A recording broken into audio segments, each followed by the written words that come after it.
I figured, so the first thing I'm going to do is talk about something that's probably the most dear to my heart and the thing that I most want to change about America, and that's the circumcision of man.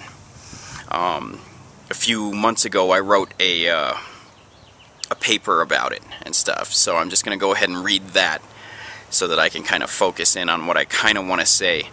Obviously, there have been more advancements to this paper that I wanted to add in regarding the fact that I'm a nurse now and that I have training that shows that there is no medical health benefits regarding it, but I think that's all in there too. It's been a while since I read this paper, but okay.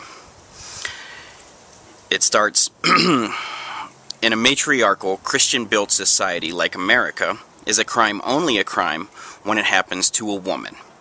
Looking around the world, I hear shouts for a woman's rights to not be subjugated or forced into circumcision because of other people's religious beliefs. I view these actions as a mockery against their human rights to live free of religious persecution. As a critical thinker, I find myself questioning the very basis of these and other religious practices of popular religions, these circumcisions, the cutting into genitalia as mala in se. That's Latin for always wrong. It is a form of physical assault and child abuse. Observing the fight for women's rights to not be circumcised fought so gallantly poses the critical thinking problem that asks the reasonable question, why hasn't there been a stand against the ongoing circumcision of male babies? The reasoning for their methods of decision-making is a unilateral form of sexual discrimination from the hypocritical and uninformed masses. Medically, the foreskin is considered a healthy, viable part of the organ. In America, one of the most common disadvantages to being born a male baby is that people just assume that because circumcision is common practice, it has a medical purpose. If a person cared about their child enough to study the subject themselves, they would find out that it is medically not recommended. They would discover that the foreskin has multiple functions beyond producing increased sexual intensity with 4 times the nerve endings and sensitivity as the clitoris. It also has Langerhann cells, which prevent and fight infection, and produces a natural lubricant. Because it is a mucous membrane, it's a natural lubricant called smegma to protect the penis head from abrasion or overwear over time. They would further discover that the foreskin is the equivalent to the female hymen, in that the foreskin should not be pulled back until done so by the child, and the first time will cause pain, just as it would with a female during her first sexual experience, using her sex organs. What happens is when you pull it back for the first time for a man, he'll bleed. He could get an infection just like a woman could, the exact same way. That's the first time. After that, you're fine. But a lot of people like to blame that on having foreskin in the first place and then try to have it cut off. Anyway, let me get back on target. The two groups which primarily are at ends regarding circumcisions are the medical groups, which are fought by groups which have religious bias that promote an unintact male via circumcision. They continue to fight because the government has its own bias regarding the medical view. It is stated that the American Academy of Pediatrics previously held the procedure has potential medical benefits and advantages as well as inherent, that means without question, disadvantages and risks. In other words, circumcision may or may not provide any benefits or advantages, but it does have built-in disadvantages and risks.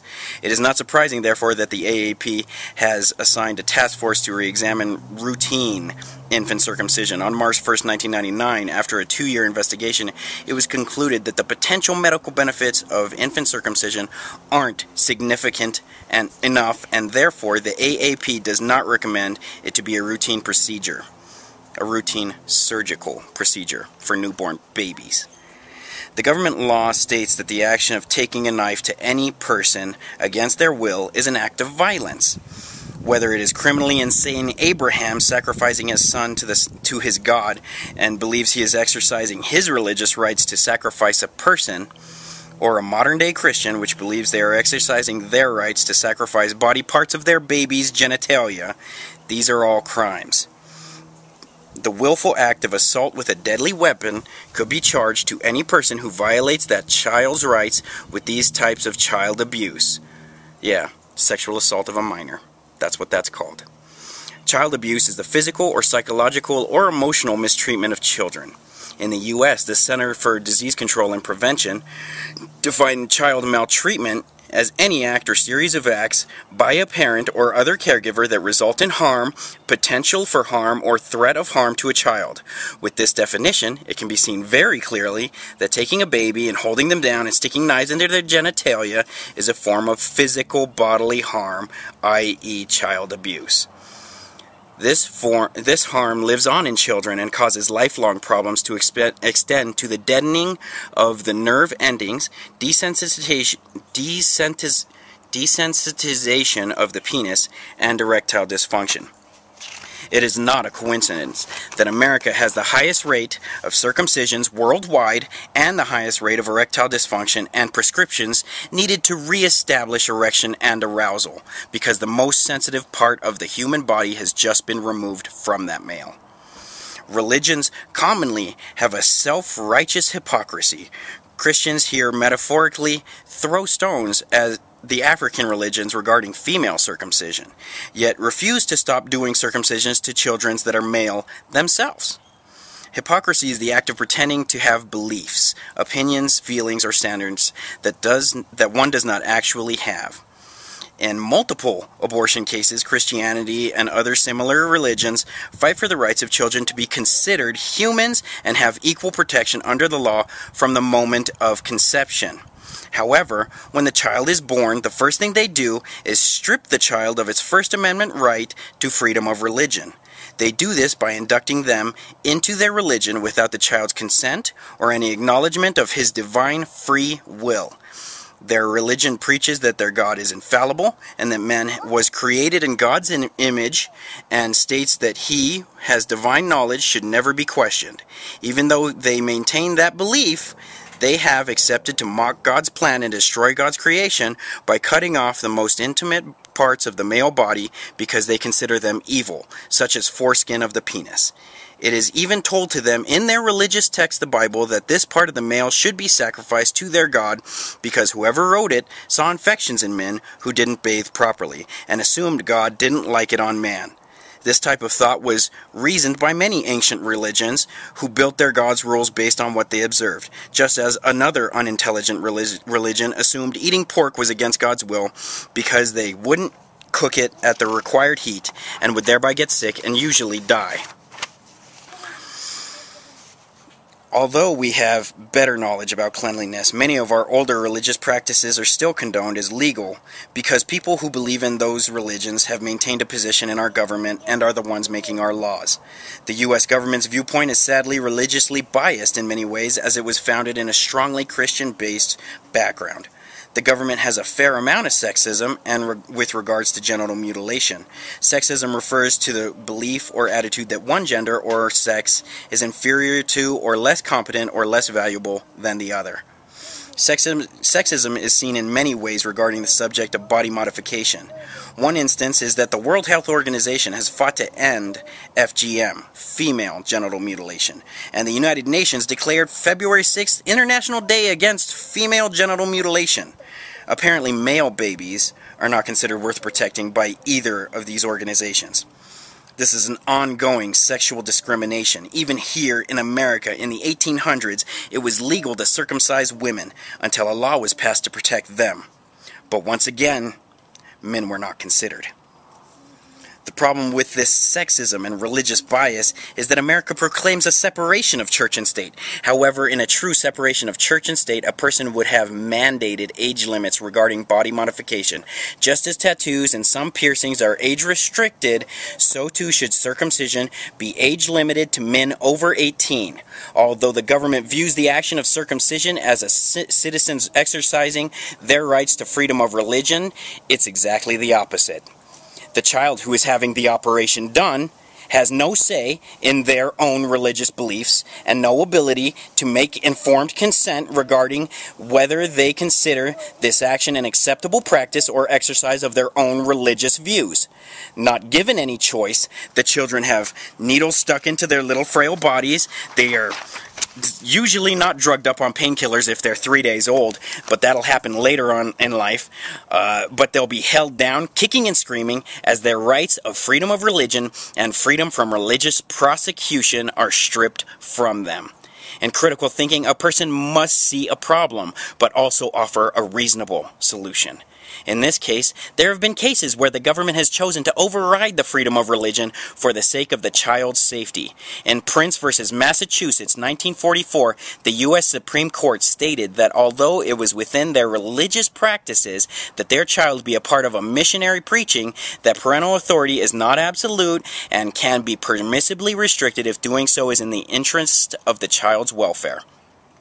In another case that the Supreme Court of Canada reviewed, it had decided against the religious practices of the family, which denied any blood transfusions. Their daughter was in need of a blood transfusion and would otherwise die. The parents refused to give her the blood to keep her alive. Faced with questions of the child's safety, they chose to strip the religious, rigid parents' First Amendment rights in this regard to spare the child's life. By that same acknowledgement of the individual children's rights to freedom from religious persecution and right to pursue their own happiness, free from child abuse, a boy should have the right to choose and bear his own religious convictions regarding his penis and otherwise of his body, and not have them forced onto him. As a critical thinker, I see a problem where many do not. I have the curse of being able to see outside the box, into a realm of reason and understanding most cannot fathom. Although I realize I am tackling a topic that is unpopular to most women, I do know that it is popular with men. The dream of equal rights. Doctors and lawyers have gathered together around the world in a fight to end this injustice, and have produced the MGM bill. As a masculinist, a patriotic American, I find it my duty to help and support the right of my people, men, and support this bill by leading the way to inform and educate others regarding an absolute human rights violation.